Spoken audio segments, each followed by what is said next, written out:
Steve Brewer's new crime novel, Upshot, is his 32nd published book. Two of those books, Trophy Husband and 1500 Rules for Successful Living, are purely humor, but Steve injects laughs into most of his fiction as well. His first novel, Lonely Street, was made into a 2009 comedy starring Jay Marr, Robert Patrick, and Joe Mantegna, and several of his other novels have been optioned by Hollywood. A former journalist, Steve wrote a nationally syndicated humor column called The Home Front from 1998 to 2008. Steve teaches a popular writing course in the Honors College at UNM. In late 2018, he and his family opened Organic Books, yay, a new and used bookstore in Nob Hill. And Steve, I'd like to say I love your 1500 Rules for Successful Living on your Facebook page. Oh. I enjoy seeing those. Well, I've got good news then, because there's a new book of Rules for Successful Living, and I'll talk about that in a little bit. Beautiful. Well, thank you so much, Steve, for being here with us via Zoom. We appreciate it. And I will turn it over to you now. Thanks so much. Okay. Hi, everybody. Here we are at home. It's funny for writers, you know, we like being home alone. So with our imaginary friends. I found this quarantine hadn't been that hard. I've been training for this since 1997, turns out. Anyway, Zoom is new to me, and and this lighting is terrible, but we'll push ahead. So why did the writer cross the road? To get to the funny part. But he chickened out. That's terrible. I know that. It takes a certain amount of courage to include humor in your writing. You have to trust that readers will find it funny too. The payoff is worth the risk. A laughing reader is a happy reader. You can keep the readers engaged with a bit of wordplay, a twisty phrase, or some snappy dialogue. But every time you make the readers smile, you give them a little gift, and that keeps them reading. I've tried to write funny stuff for more than 30 years, and I can tell you it's not as easy as it looks. Humor must seem as if it's occurring naturally, no matter how much the writer actually sweated to make it fit perfectly. Such spontaneity must be carefully planned. Some of the following may sound familiar to some of you, especially if you took my humor workshop back 2 years ago. But at least I'll spare you that joke about the goat this time. Most of you are familiar with my bio. I speak to you about once a year. But here's how humor writing plays into it. After 22 years in daily journalism, I quit at the age of 40 to focus on my, let's say, burgeoning fiction career. I started writing a weekly humor column called The Home Front. And it was about working at home and being a Mr. Mom, which at that time seemed like a new thing, you know, back in 98. But now everybody's at home in our sweats. This column was delivered by Scripps Howard News Service and ran in newspapers all over the country, including here in Albuquerque and the Albuquerque Tribune. It ran for about 10 years, and then it got killed in the budget cuts of 2008, when a lot of things got killed. About half of the columns I put into a book called Trophy Husband, A Survival Guide to Working at Home. It came out in 2003, UNM Press, and it looks like this. This one's got a plastic wrapper around it, but you can see it. Trophy husband, that's not me, my kids, or my dog, but that's what Young and Press put on the cover. You can get this at Organic Books, my family bookstore in Knoxville, with or without the shiny plastic. Okay, don't you hate when writers come to give these talks and they hold up their own books like that, like you've read their books, have any idea what they're talking about? Don't you hate it? Yeah, yeah, me too. And then what if the guy owns a bookstore as well? Oh my God, that's the worst, isn't it? It's like, what's next? Vacation timeshares, you know, Amway. What am I going to try to sell you next? Yeah. You can read these columns that I'm talking about, the home front columns. You can read those for free. They're online in the archives of my blog, which is conveniently enough called The Home Front, and you can see that at stevebrewer.blogspot.com. Okay, so I stopped doing that in 08, and in 09 I started just messing around with Rules for Successful Living on Facebook and Twitter. And at first, I was going to do like 5 or 6 of them, you know. I was just going to dip my toe in, make a few cracks, and leave. But no, it became a daily compulsion and a way to satisfy my comedy Jones, you know, to get that out of my system. And by the way, I own the name Comedy Jones. Don't try to use it. I'm on dibs. I have dibs on Comedy Jones.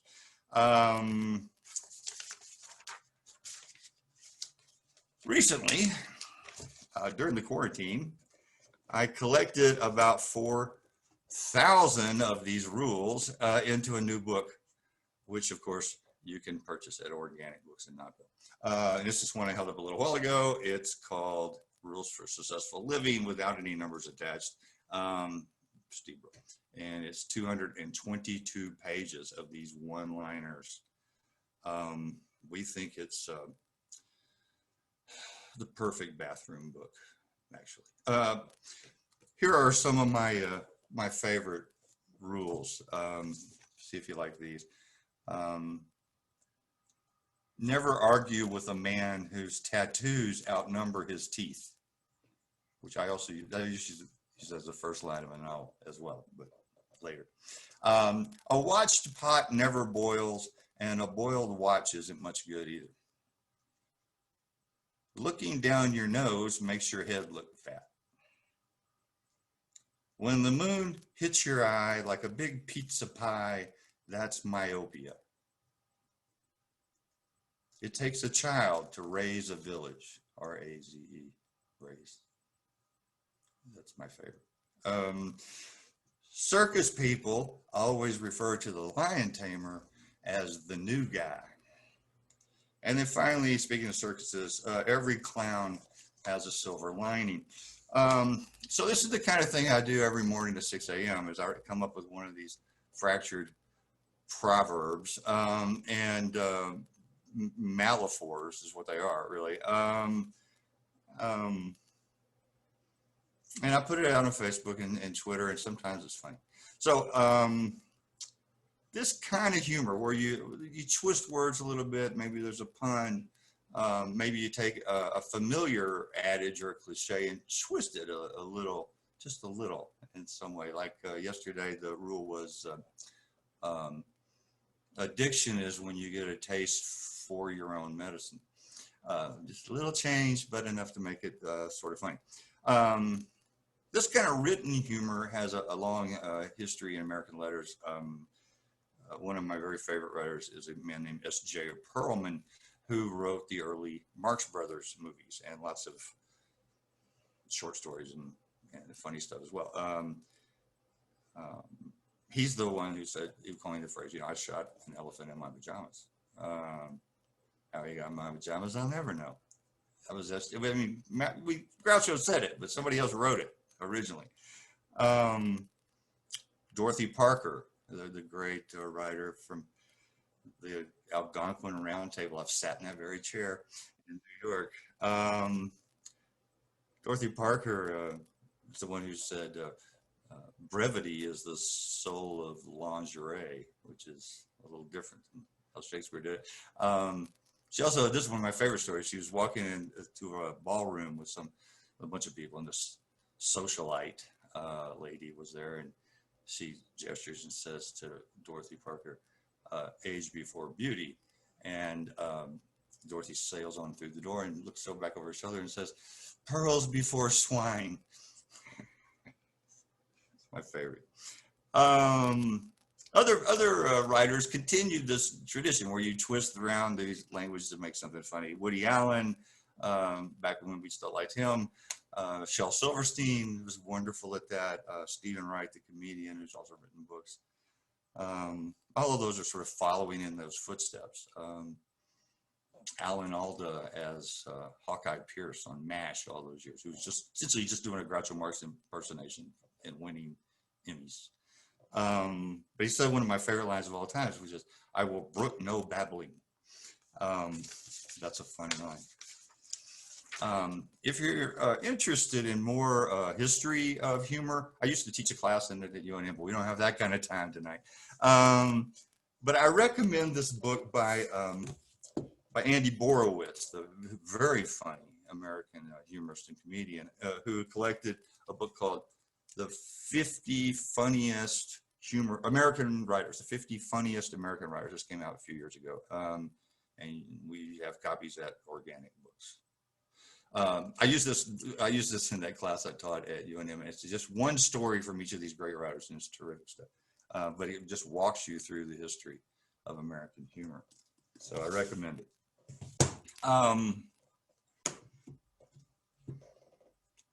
There's still a place for that kind of writing, that kind of humor writing, and mostly the New Yorker is the place, if we could be so lucky. But it's not a huge market. What most of you would be more interested in, I think, is how to inject humor into your kind of writing.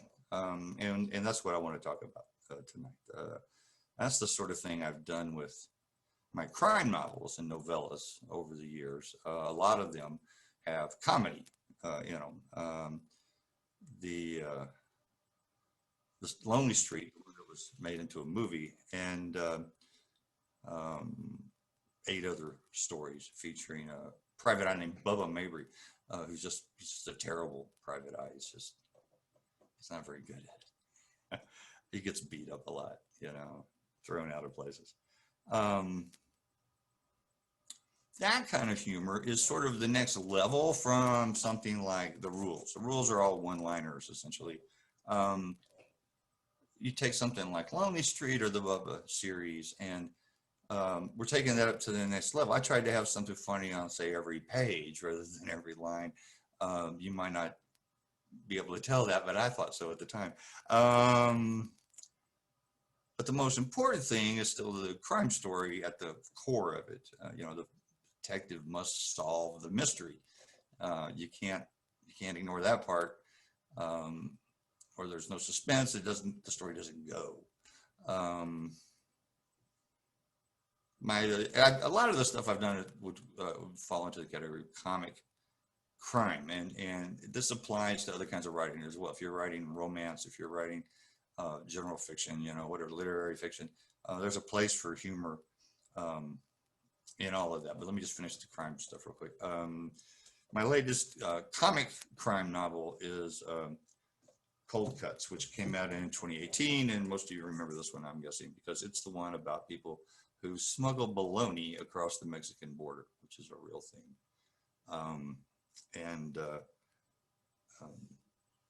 In this one, I would like trying to be funny. Okay, it's okay to laugh at this crime story because I'm trying to be funny.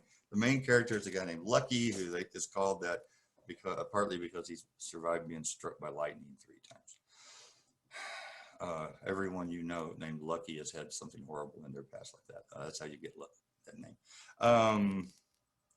The characters in these stories are deadly serious. These guys smuggling bologna, even though it's the lowest end of the criminal spectrum. They're very serious about what they're doing, but they're just buffoonish enough that we laugh the whole way through with them. you know, in one scene, Lucky eats some of this bologna raw to try to, you know, see what the mystique is, why people would smuggle it, and it just makes him sick. And because it's tainted by that time in the hot sunshine. Nobody else thinks that's funny, but I laughed and laughed when I wrote it. Okay, so the next level then beyond that would be a story or an article for that matter. So it applies to all kinds of writing. Would be a story or article that's not about the humor, but has little doses of comedy here and there. Maybe it's, you know, it's just a turn of phrase or maybe it's a situation where otherwise serious characters must act against type in some way. You know, they must do something that they hate or something that makes them feel silly or whatever, but we laugh because their pain is funny to us. This is more the style of my latest crime novel, which came out earlier this year. It's called Upshot, and you can get it, guess where, organic books. And this was the one. It's about a gang of thieves that are knocking over cannabis couriers who are carrying cash and weed in armored trucks, which is also a real thing. And this is the broken windshield. We make our own covers here at Brewer Publishing. This one, there's not a lot of stuff that's intentionally funny, but there's little things like one of the robbers is a retired wrestler, and he has enormous arms and shoulders. He's a pumped up guy, but he's only 5 feet tall. So he stands out in the lineup. His partner in crime participates on weekends in demolition derbies. And that raises the question of, is this who you really want for your getaway driver? I have fun with this stuff. The funny stuff almost never happens by accident. It's work. It's just like all the other parts of writing a book, or it's hard work.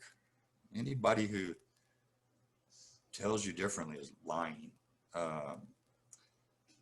If you're not treating it like work, you're probably doing it wrong. If you're not, there are these people out there who take this great glee in tossing off first drafts, and then they're done. We have a word for these people: unpublished. Yeah, it's all about the rewriting, and never more so than with humor. The humorous parts you have to polish twice as much as the other parts to get them to make sure they're funny, to make sure there's no excess baggage there. You know, there's nothing dragging the sentence down. There's nothing that takes the reader out of the moment. Going, what does that mean? Why is he trying to be funny here? Oh, that's the worst. You know.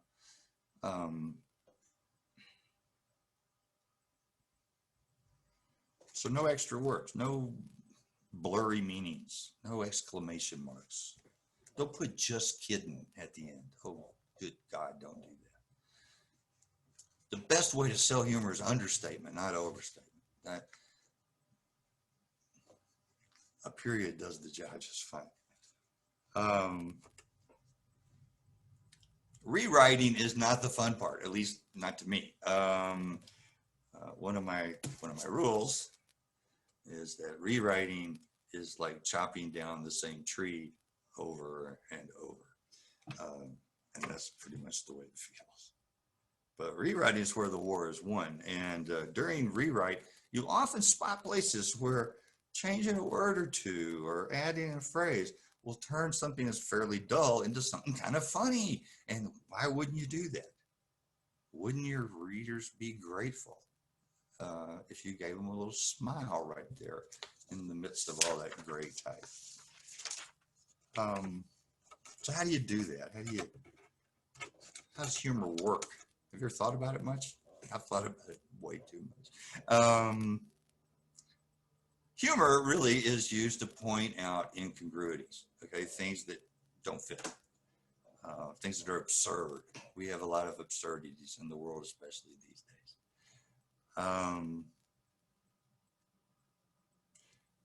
But everyday life is where most of the humor lives. You're always, with any kind of fiction, you're always trying to answer the question, why do people do what they do? And that's true if you're Beckett or if you're, Chris Rock. Why do people do what they do? And that especially applies to humor, because people say and do things that are stupid or weird, or otherwise hilarious. And why wouldn't you use that? Yeah, why would you? That's a tool. Why wouldn't you use that? So how do you get there? Well, the funny part, you cross the road to get to the funny part. And the funny part lives in surprise. Surprise is the secret to most humor, written and otherwise. I'll give you an example. Here's an old joke from like when you were a kid. What has 4 legs? It's green and fuzzy, and if it fell out of a tree, it would kill you. It's a pool table. See, a surprise. That's a little surprise. Silly, stupid maybe, but a surprise. You didn't see it. You didn't see it coming, and that's why they call it a punchline. That's a silly example, but you can use all kinds of comedy techniques in your writing, even the silly ones. I'll give you an example. I've used this as an example before. Say you're asking your day job to write up something for the company newsletter. Maybe the summer picnic, assuming we ever have those again. There's a rule in here, misery loves company picnics.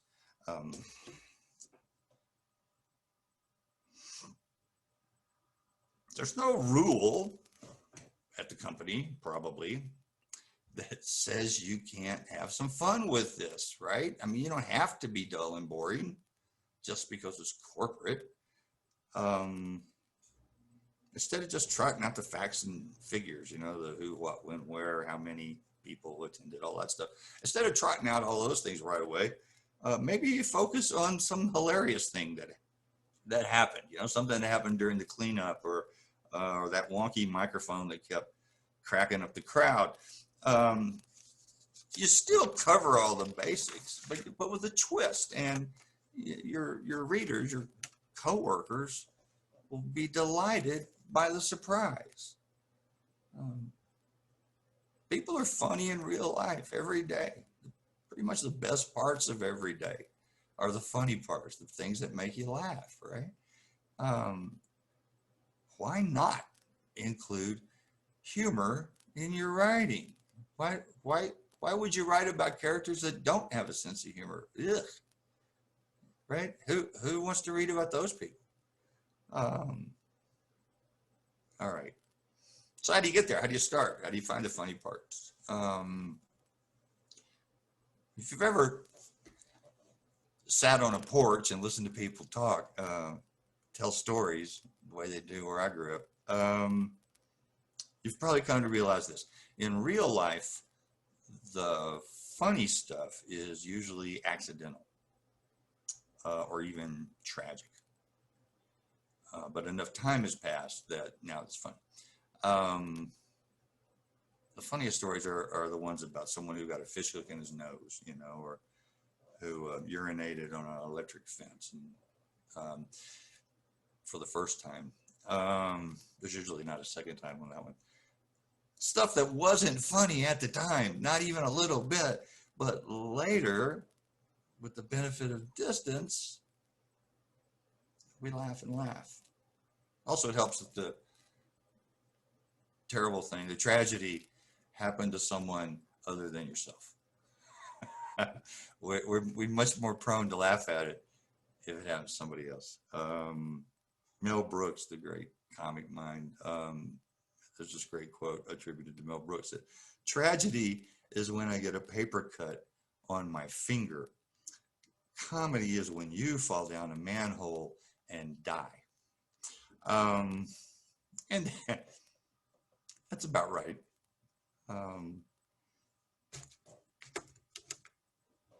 We hear about terrible things like this, and we polish them into stories that are then funny. Long before I was born, and you can imagine how long ago that was. I had two of my great uncles who were in a boat going down the Saline River in Arkansas, where I'm from. And back then there was nothing along the Saline River except woods. And it's kind of a mellow, slow-moving river. And so they're in a wooden flat-bottom boat, what we used to call a punt. And they're just floating down, fishing and floating down this river in the middle of nowhere. Because they parked, they left their car at either end or whatever. I don't know. They're out in the middle of nowhere. They're in a boat. They're, occasionally you paddle a little bit, but mostly it's just the current of the river.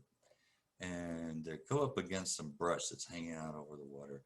And one of my uncles takes his paddle and he pushes the brush back out of the way. And when he does that, a 5-foot-long water moccasin falls into the boat.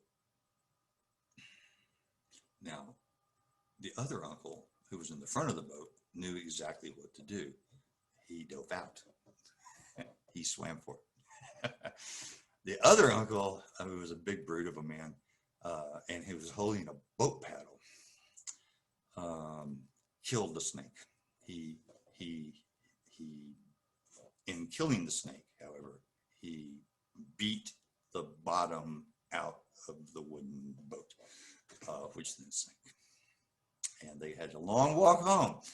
This is a tragedy in every way, right? Except no one, especially if you were the snake, it was a really bad day for the snake. But we've been telling that story in my family close to 100 years now, and we still think it's funny. Because it happened to them, not us, right? You can put your fictional characters or the characters you have in articles. You can put these people in terrible situations, and if you tell it right, we'll find it amusing. The joke's on them, right? It's on those characters. One of the most delightful books I read in years was A Gentleman in Moscow by Amor Tolls, which I just read a few months ago. And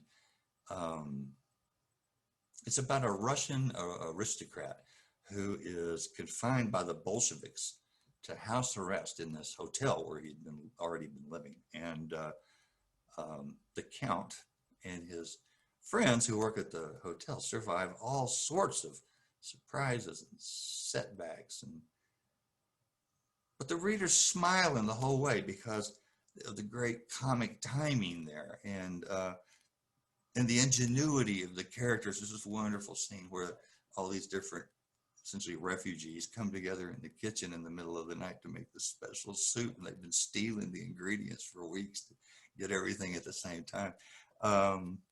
It's a wonderfully comic scene.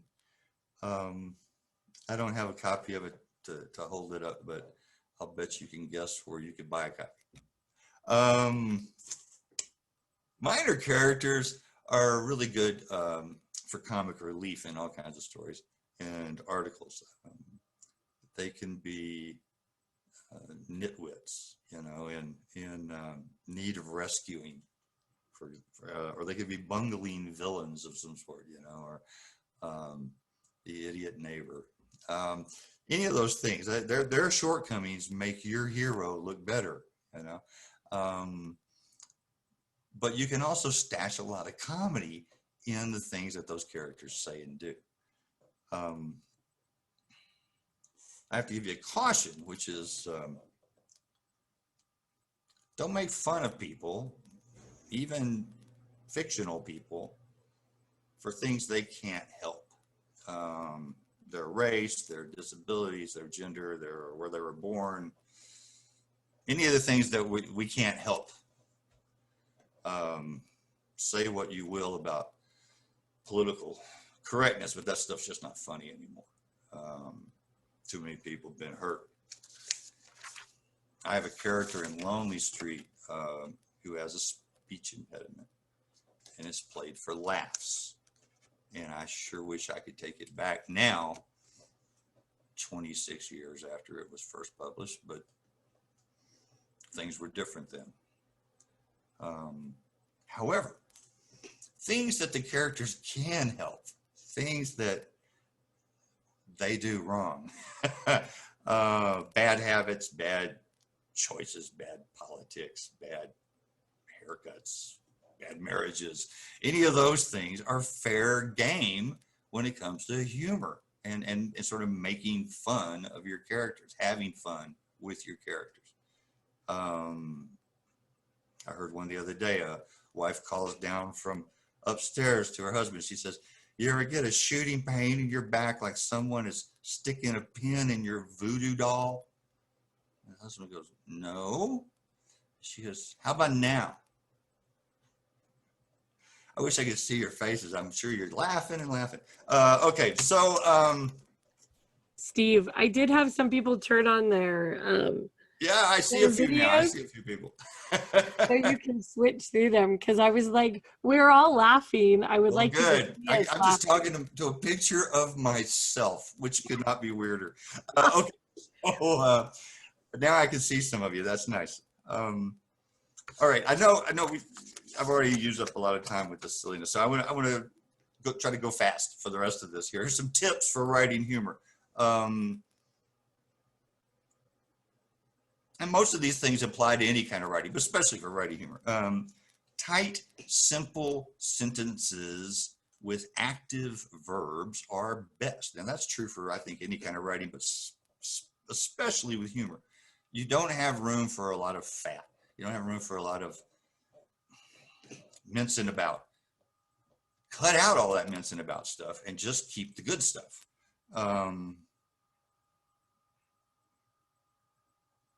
Arrange the sentence or the paragraph or the tweet or whatever it is where this funny is located.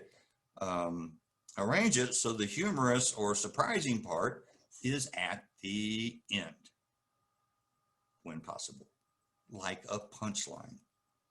I can't tell you how I just go crazy looking at Twitter, because so many people will have something really funny to say and they'll put it in the middle of their 140 characters. And so it goes, blah, blah, blah, funny part, blah, blah, blah, blah, blah, blah.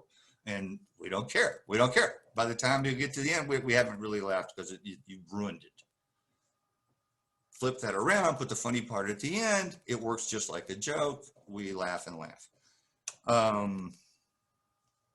Don't bury the funny part. You know, put it, there's a place where it belongs. It's just a matter of figuring it out, you know, putting it in the right place.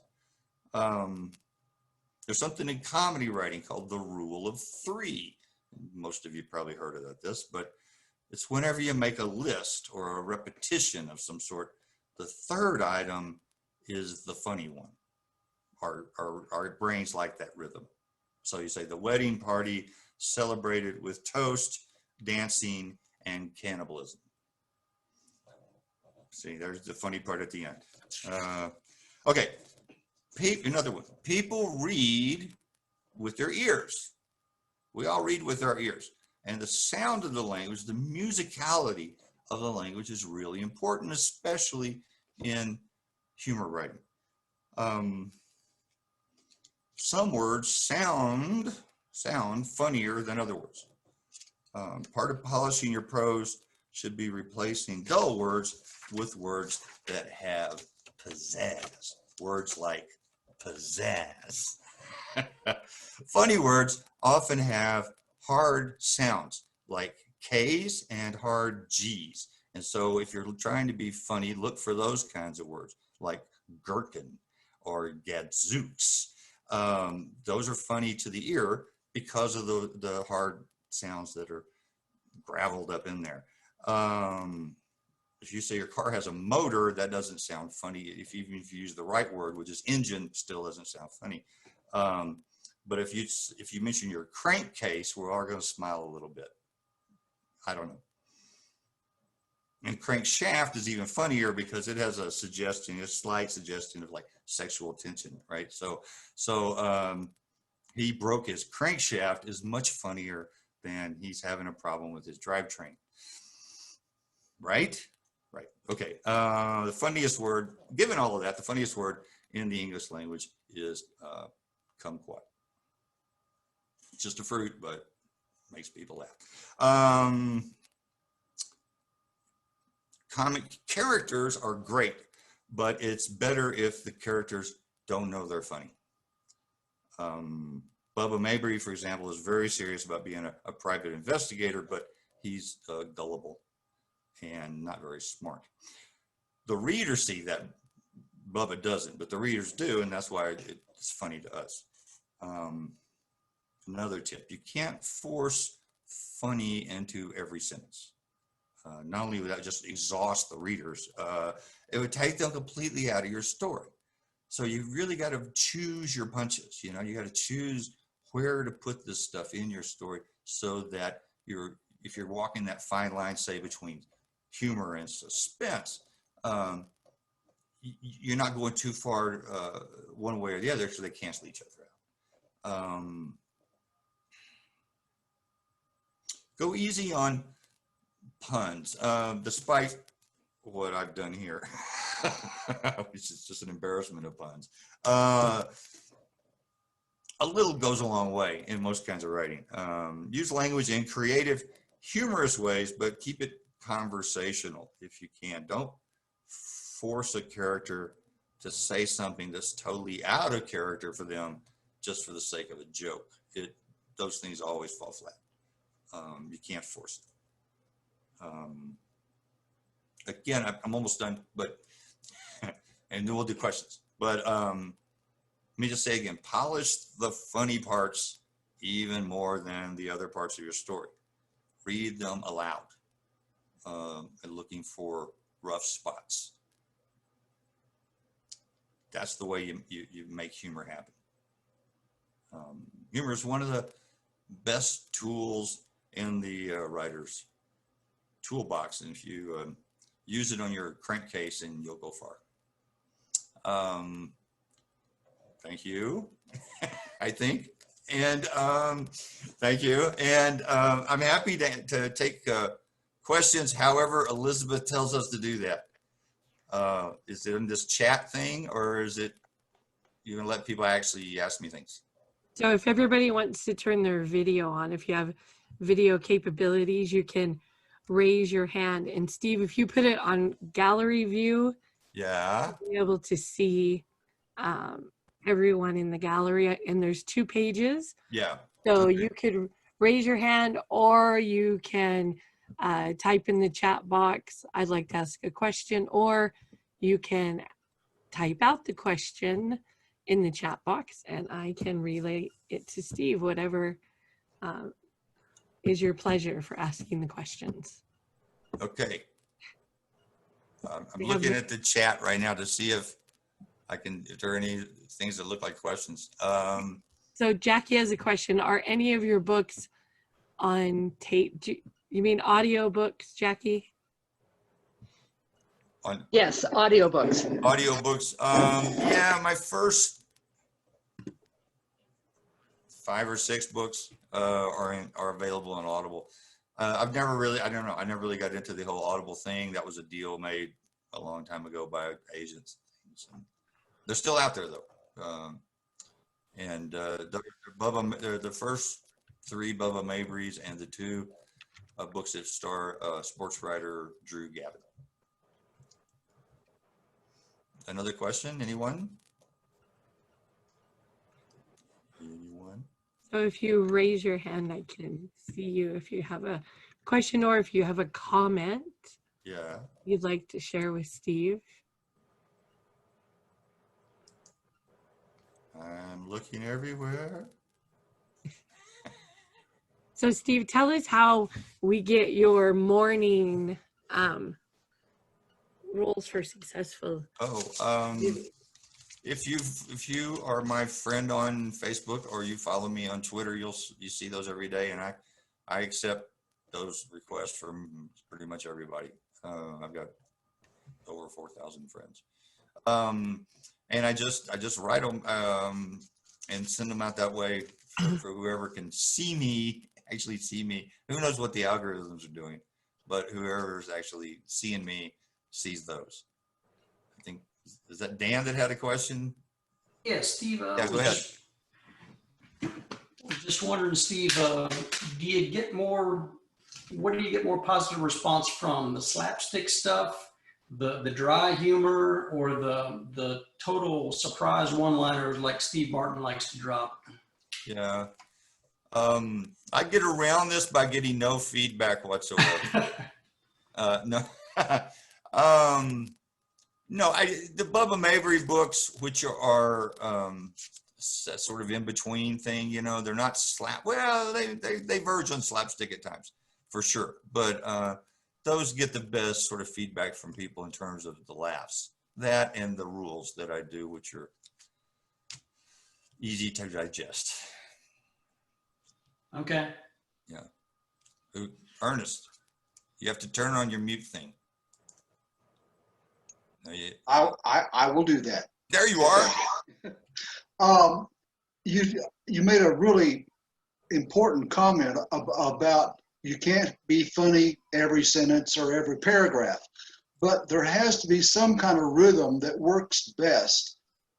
Can you elaborate on that, or give us some kind of way to pace that kind of thing in a work of fiction?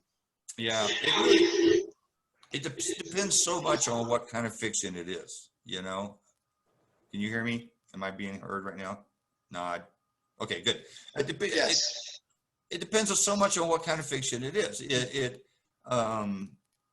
There's wonderful literary type fiction that's full of laughs, you know, because people, one of my very favorite authors is Charles Portis, who wrote True Grit and 4 other very funny novels.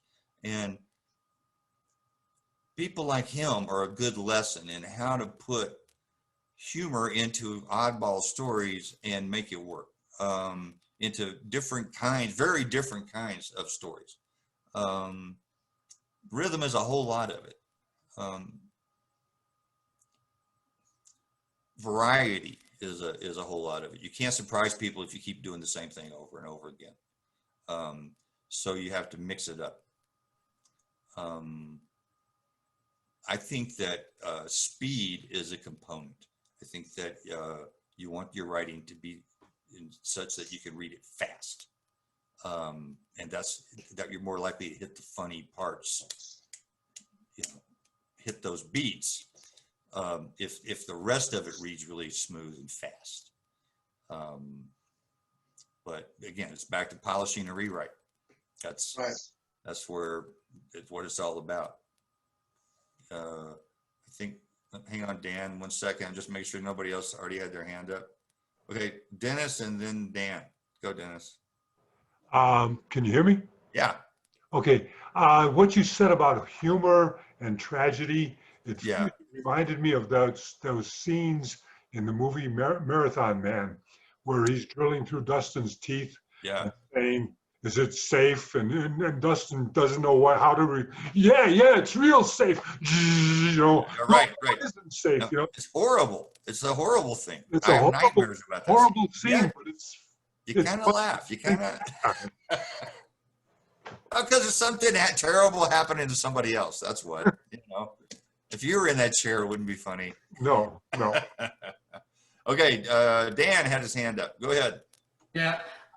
The first time I saw Cool Hand Luke was in a theater, and there's a scene where Paul Newman has escaped from the work camp, and they brought him back, and one of the deputies comes in carrying this hound dog in his arms, and he's crying because Cool Hand Luke ran the dog literally to death. And I'm sitting there during that scene, and I'm laughing out loud in the middle of this theater, and I'm the only one making a sound, because the idea of somebody running a dog to death is just so absurd. Is there some folks that have such a warped sense of what's funny that they should probably just not really even go to humor? Oh yeah, absolutely. there's some people, well, you know these people, you know, they're the ones who tell you something and they clearly are waiting for you to laugh. And you're like, I don't know what you just said. I don't know what any of that means, right? There's lots of people out there like that. That part of them is sort of broken, maybe a little bit, and they can't quite. They either see the humor in the really sick stuff, like dead dogs or dying dogs, or they have the opposite problem. They can't see humor in anything. I had a very good friend. He's dead now, but I went to high school with him. He was a basketball player, and he had no sense of humor. His name was Randy. He had no. You could tell him the funniest joke you had ever come up with, and he would say, "Where's the funny part?" He couldn't. His brain didn't have that. And so I think there's a real spectrum here about what's funny and what different people, what will appeal to different people. Like I know there are people out there who do not like the Coen brothers movies. And I think they're just geniuses. I think everything they do is just genius. And it makes me laugh and laugh, even the stuff that's not supposed to. So it's so individual. And this is why New York publishing especially is scared of humor and doesn't want to publish humor, is because humor is so individual. And they'll say, well, you know, what you think is funny, some other guy won't think is funny. Your reader may not get it. I disagree with this, and this is why New York publishing doesn't talk to me anymore. I think that there's some stuff that's legitimately funny to everybody given the chance. And but there is a lot of individual variation, and you have to allow for that, you know. Usually if I'm really trying to be comic, like in a comic crime novel or something that's about the humor, I usually try to chuck so much stuff that I think is funny in there that they're bound to get it. You know, they're bound to get some of it anyway, and maybe they'll laugh too. Okay, who else? Who else? Raise a hand. Raise a hand. Was that you, Rose? Yep. Yeah, go ahead, Rose. Well, I agree with that thing what you just said about people's concept of funny. I'm not all that much into the real slapstick, like the what do you call those guys? The Three Stooges. The Three Stooges. Just leaves me flat, you know. Yeah, that all kind women of feel comedy. this way, Rose.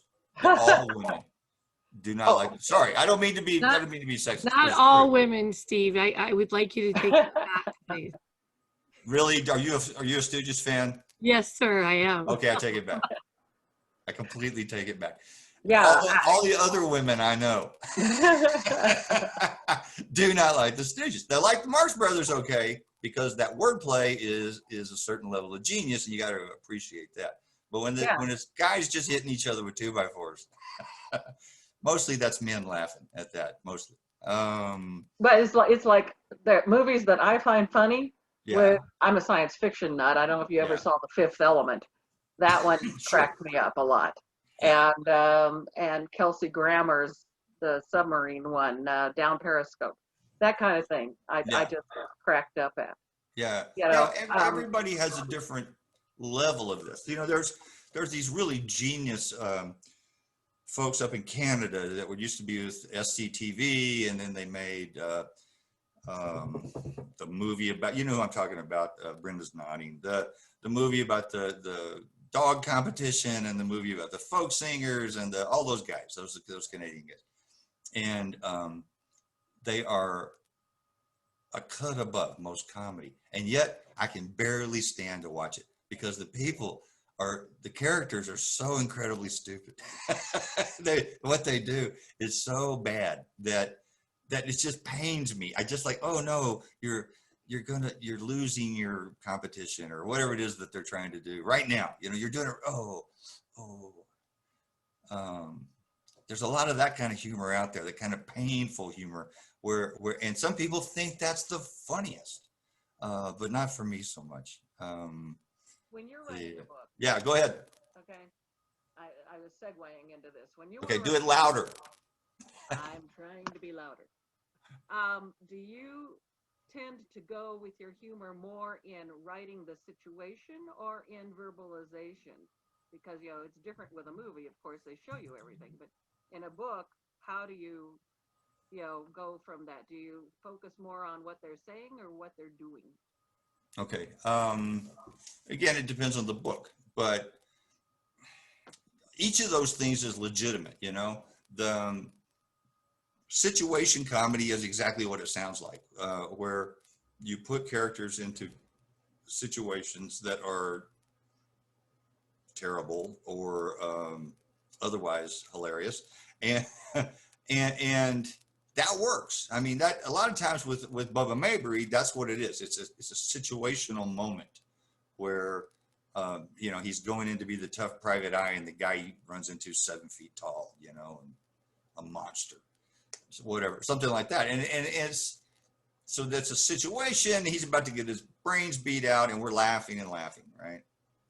A lot of it is in the language, though, and that's true for most any kind of humor writing.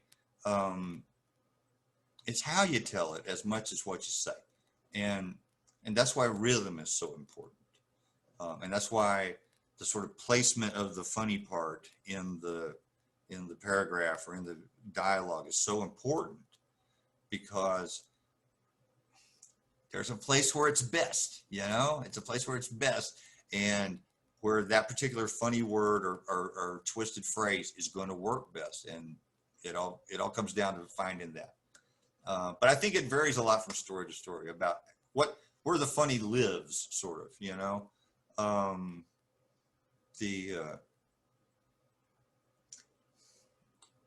It also, there's some intention involved here too. I mean, are you trying to be funny? Is it an accident of writing, which happens a lot, where you're writing something and a character says something that's funny, you go, oh, I'm keeping that, you know, that's great, that was a gift. Or is it, when you sat down at the very beginning, your intention that this is going to be funny all the way through, I'm going to try to do a particular kind of slapstick or farce or whatever it is you want to call it. It's a slightly different thing. Most writers aren't brave enough, I think, to do that second thing where they go, I'm going to be funny on page 1 and all the way through. Here goes, you know, because that's a terrifying stance to take right there.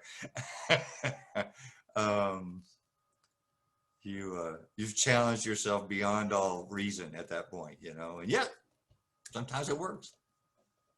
Who else has I'm just rattling now. Who else has a question? Anybody got a hand There's up? a question in the chat box from In the chat box. Beverly. It says, I happen to think the irreverent humor of Ricky Gervais is genius, though I realize that some folks are offended by him. What do you think is his secret? I think he is a genius. I think that's his secret. He's a comic genius. And he's unafraid. And that's a really good point to bring up, because that most people are afraid to do this. It's scary. It's you out on the tightrope to try to make people you're never even going to meet laugh. I mean, what kind of hubris is that? To think you can make someone in another country or the other side of the country just laugh at something you thought up in your head. That's bold, isn't it? But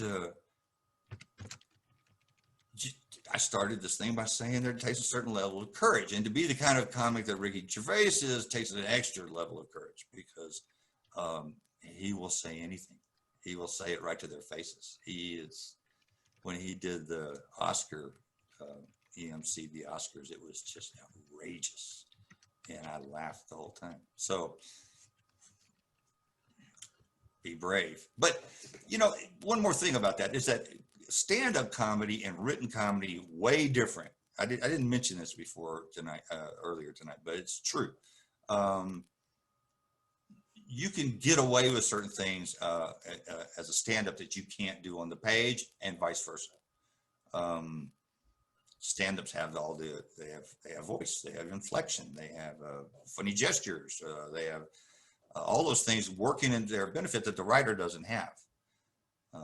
what the writer has, if he's doing it right, is the reader's attention for longer than that poor stand-up who only gets 6 minutes on the stage. So, but the two things are very different kinds of humor, and it takes some skill to do both. I think there's a lot of skill to do both, but part of finding yourself as a funny writer, or finding where the funny is in your writing, is sort of placing yourself. And that's why it's good to read about some of the historical stuff I was mentioning earlier, about, you know, the great humor writers, people like Mark Twain. You know, if you haven't read Mark Twain, how you going to write about Americans and humor? You know, it's just, he came first. You got to go educate yourself. But somewhere on that spectrum is the place where you fit. You know, maybe you're on the end where you only put a little bit of funny stuff occasionally, and that's okay too. Maybe I'm on the other end where I'm trying too hard, you know. But there is a spectrum, and you have to sort of figure out where you fit on that, and how funny you're trying to be, and how much you're going to let that sort of infect your story. Because some stories you can just ruin them with messing around with it. So, does anybody else have a question or anything? I know we're short on time at this point. Anyone? I don't see any more hands. Okay. Well, thanks very much for having me do this. It was remarkably fun, considering that we're all sitting in our own homes.